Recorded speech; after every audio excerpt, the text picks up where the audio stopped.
যৌগের সংকেত, হ্যাঁ। এই যে যৌগের সংকেত, পাশাপাশি একটা জিনিস বলি, কিছু জিনিস লাগে এই এসিডের সংকেত গুলা, প্লাস হচ্ছে কোন ফলে কি এসিড পাওয়া যায়, কোন ফলে কি অ্যাসিড, এই জিনিসগুলো দেখা যায় প্রায়, মনে করো অ্যাডমিশনে বা বোর্ড পরীক্ষায় দু একটা এমসিকিউ চলেই আসে। তাহলে যৌগের সংকেত, এসিডের সংকেত, দেখো ক্লোরিন দিয়ে যতগুলো অ্যাসিড আছে, hypochlorous acid, chlorous acid, chloric acid, আর ক্লোরিক অ্যাসিড লিখলাম। তারপরে হাইপোসালফিউরাস, হাইপোসালফিউরাস অ্যাসিড, তারপরে হচ্ছে সালফিউরাস অ্যাসিড,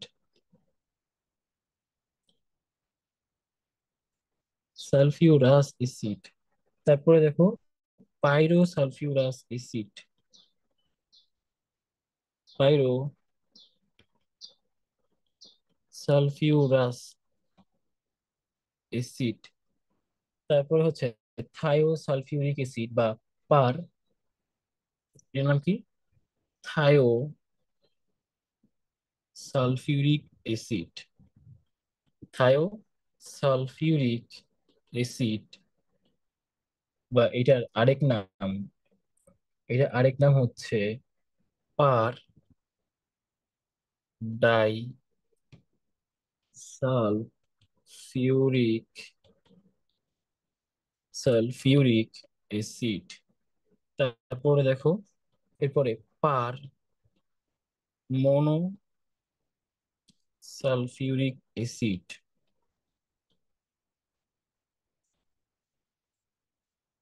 আর ডাই বা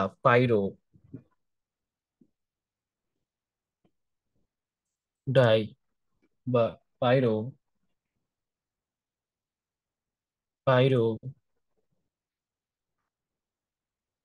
পাইরো সালফিউরিক অ্যাসিড, সালফিউরিক অ্যাসিড। এখন দেখো, প্রথম চারটা আমরা একটানা লিখে ফেলি। এগুলো তোমরা অনেকবার দেখছো, ঠিক আছে, অনেকবার পরীক্ষা ফেস করছো। তাহলে ক্লোরিক অ্যাসিড কোনটা? ক্লোরিক অ্যাসিড হচ্ছে, দেখো, এদের নর্মাল সংকেতটা হচ্ছে H6O4, তাই না? H6O4 বা H6O4 লেখে না, দেখো হচ্ছে H6N। তাহলে যেহেতু এটা ক্লোরিনের অ্যাসিড, তাহলে HClO, তাহলে এটা হচ্ছে 1 হবে।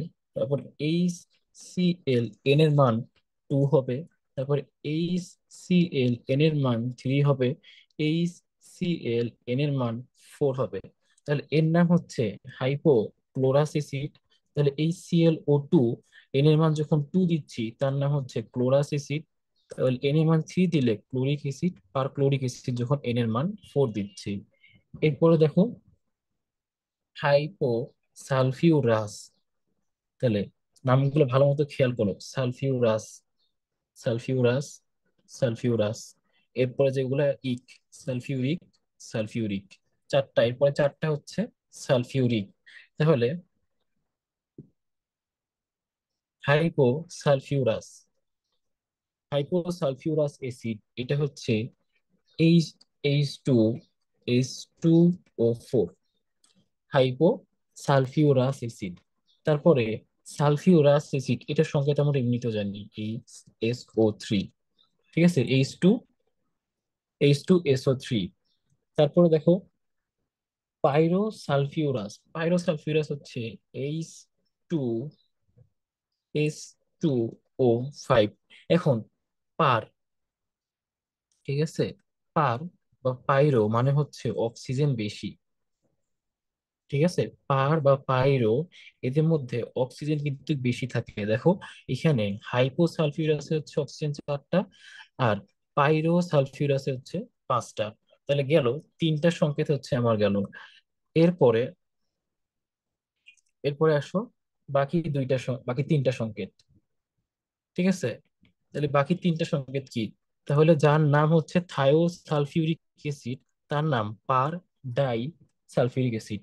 তাহলে পার মানটা কিন্তু বেশি, ঠিক আছে।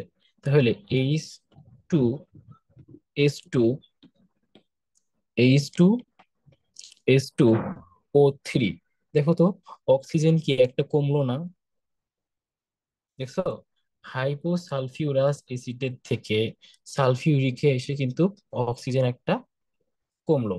ঠিক আছে, তাহলে এই সংকেতগুলা এখানে কিন্তু একটু ঝামেলা লাগবে, সবগুলা কিন্তু মিলবে না, তোমার শর্টকাট দিয়ে কিন্তু সবগুলা মিলবে না, একটু ঝামেলা হবে না পড়লে। তারপরে দেখো মোনোসালফিউরিক, এখন ডাই সালফো, দেখো চিন্তা করো, ডাই সালফো, ডাই সালফো মানে হচ্ছে সালফার দুইটা, ঠিক আছে, আর পার মানে তো আমরা জানি অক্সিজেন বেশি হবে, তাই না, অক্সিজেন বেশি হবে। তারপরে দেখো থায়ো সালফিউরিক অ্যাসিড, এখন সালফিউরিক অ্যাসিডের সংকেত আমরা কি জানি, H2SO4। এখন থায়ো মানে সেখানে সালফার বেশি, একটা বেশি, তো সালফার দুইটা থাকলে অক্সিজেন আমি দিছি কয়টা, তিনটা। এখন দেখো পার মনো মনো তার মানে সালফার হবে একটা, সালফার কয়টা, সালফার হচ্ছে একটা, তাহলে পার মানে অক্সিজেন বেশি, ঠিক আছে, পাঁচটা, তাহলে দেখো চারটা ছিল না, এখানে হাইপোতে ছিল যে চারটা, এখানে হয়ে গেল কি পাঁচটা, তাহলে পার মনো সালফিউরিক অ্যাসিড হয়েছে। এরপরে দেখো আবার H2S2, তাহলে পাইরো সালফিউরিক অ্যাসিড বা ডাই ডাই এর নাম হচ্ছে ডাই সালফিউরিক অ্যাসিড বা পাইরো সালফিউরিক অ্যাসিড। তাহলে ডাই তার মানে সালফার ডাই হবে বা সালফার দুইটা হবে, আর সালফিউরিক অ্যাসিড অক্সিজেন 7 হবে।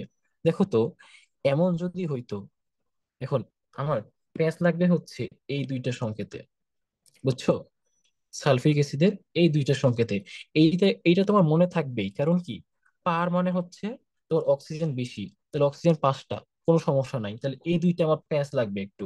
তাহলে দেখো এই দুইটা একটু আমরা বলি, H2H2O3 আর H2H2O7। আমরা ভাবছিলাম যে অক্সিজেন বেশি হবে, কিন্তু আমাদের কাঙ্ক্ষিত তুলনায় অক্সিজেন কিন্তু অনেক কম। দেখো ডাই সালফিউরিক অ্যাসিড, তাহলে ডাই সালফিউরিক অ্যাসিড, তাহলে দুইটা H2SO4 যোগ করলে দেখো তো কি হয়, দুইটা যোগ করলে হয় হচ্ছে H4 হয়, H2 হয়, O8 হয়, দেখছো, কিন্তু এই যে এখান থেকে এক অণু পানি বের হয়ে যায়, যার কারণে H2H2O7 তৈরি হয়, ঠিক আছে। এর নামই আমরা দিচ্ছি, এর নামই দিয়ে দিচ্ছি কি আমরা, পার পার বা মোনো সালফিউরিক অ্যাসিড বা ডাই বা পাইরো সালফিউরিক অ্যাসিড, ঠিক আছে, সরি এর নাম হচ্ছে ডাই বা পাইরো সালফিউরিক অ্যাসিড, ডাই বা পাইরো সালফিউরিক অ্যাসিড। তাহলে দেখো এই ক্ষেত্রে যখন তোমার মনে করো দুইটা যোগ করা হচ্ছে, সালফিউরিকের ক্ষেত্রে দুইটা সালফার যোগ করা হচ্ছে, তখন অক্সিজেনটা কমতেছে কেমনে, পানি বের হয়ে যাওয়ার মাধ্যমে। তাহলে এইখানে ভাইয়া 5 হওয়া লাগতো বা 4 হওয়া লাগতো, পানি বের হয়ে যাওয়ার কারণে অক্সিজেন কমছে। তাহলে আশা করি এই দুইটা সংকেত এখন মনে থাকবে, ঠিক আছে। এরপরে এরপর হচ্ছে ফসফরিক অ্যাসিড, 3 নাম্বার ধরনের, যত ধরনের ফসফরিক অ্যাসিড আছে ওইগুলো আমরা একবার দেখব, তাহলে আশা করি ক্লিয়ার হবে। মেটা ফসফরিক ফসফরিক অ্যাসিড, তারপরে দেখো পাইরো পাইরো ফসফরিক পাইরো ফসফরিক অ্যাসিড, তারপরে হচ্ছে অর্থোবোরিক অ্যাসিড, অর্থোবোরিক অ্যাসিড আর মেটাবোরিক অ্যাসিড আর পাইরোবোরিক অ্যাসিড।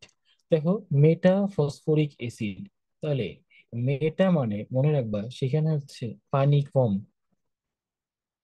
মেটাতেও পানি কম, যেমন আমরা দেখছিলাম হাইপো, সেখানেও পানি বা অক্সিজেন কম, ঠিক একইভাবে মেটার মধ্যেও কম, পাইরোতে তো বেশি, এটা আমরা জানি। তাহলে কি হবে, এটা যদি পাইরো সালফিউরিক অ্যাসিড, ফসফরিক অ্যাসিড হচ্ছে H3PO4, তাই না, তাহলে পাইরো মানে সেখানে বেশি হবে H4PO7, ঠিক আছে।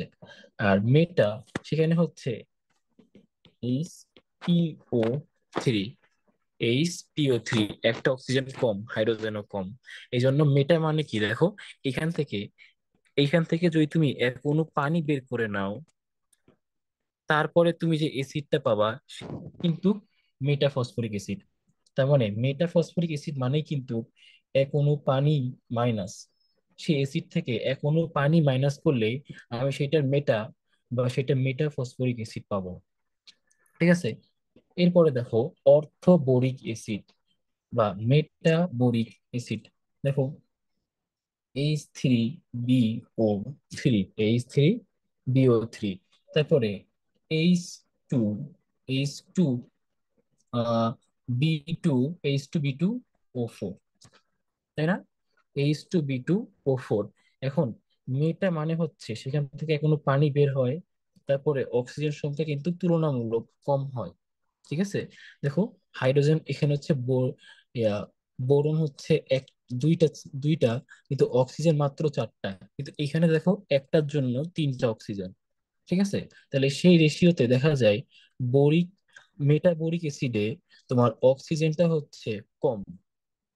তারপরে পাইরোবোরিক অ্যাসিড, পাইরোবোরিক অ্যাসিডটা হচ্ছে H2B4O7। ঠিক আছে। তাহলে এই যে পাইরোবোরিক অ্যাসিড, এইখান থেকে আমরা পাই N2B4O7, 10H2O।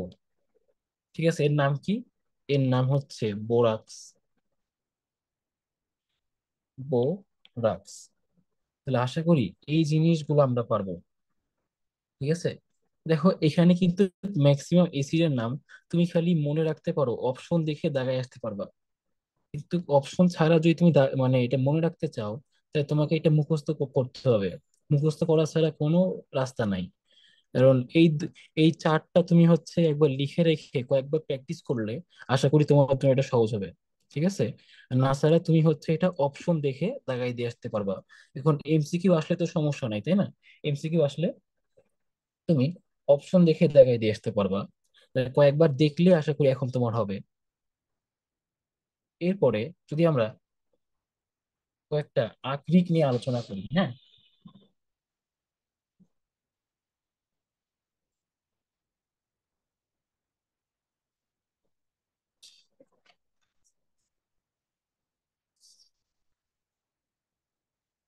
এরপরে আমরা আকরিক নিয়ে আলোচনা করব। কিছু আকরিক, এগুলা তোমার হচ্ছে কবির স্যারের বই দেওয়া আছে, হ্যাঁ। হাজারি স্যারের বই মনে হয় খুঁজলে পাবো না, হাজারি স্যারের বই খুঁজলে পাবো না। কিন্তু এই জিনিসগুলা বইয়েটে অনেকবার আসছে। ঠিক আছে। তাহলে আকরিকের সংকেত গুলা সব কিন্তু পড়তে হবে। আমি মনে করো দু একটা তোমাকে ধরছি, যেমন বোরাক্স, তারপরে হচ্ছে কি ডলোমাইট, এই সংকেত গুলা কিন্তু লাগবে। তাহলে এখন আসো আমরা আকরিক সম্পর্কে